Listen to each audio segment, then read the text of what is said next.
everybody, I'm Paulie G. Welcome back to the Paulie G Show, coming to you live from high atop Mount Georgia.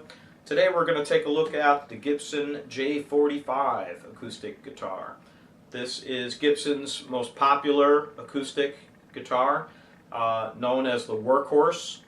And I think one of the reasons for that is this guitar has the unique distinction of being the most recorded acoustic guitar in history. So throughout the 50s, 60s, 70s, 80s, 90s, if people still played guitar today, it would be in the 2000s as well. This guitar was widely used for recording by your favorite artists. So you definitely heard this guitar on the radio playing your favorite songs, whether they be by Simon and Garfunkel, the Beatles, Bob Dylan, James Taylor. You know, the list goes on and on. So it's a very, very popular guitar, and rightly so. It's a great design, it's got great materials, and overall it remains very similar to its original design, which started back in around 1940. That guitar was produced by the Gibson Company in Kalamazoo, Michigan. It is now made, and this guitar was made in the Bozeman, Montana factory, which was designed and built by our Ren Ferguson, who we've mentioned many times before. Fantastic guitar designer and builder. So, but the materials and the design are very, very much the same. I will not say exactly the same, mainly because of supply of certain materials. But, you know, overall, we've got a, Sitka spruce top. The sides and back are mahogany, as opposed to the very popular rosewood material. So that brings a little bit more of a mid-range kind of sound that is very, very popular.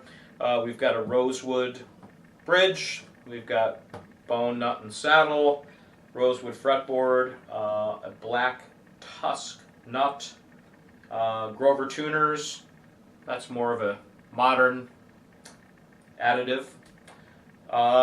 It's a fairly short scale. I believe it's a 23-inch scale or thereabouts, so a little bit shorter scale. The neck is tapered and fairly small and narrow in the first position, which is great for me with my small hands. So it's not a overly decorative guitar, as you can see. It's fairly understated.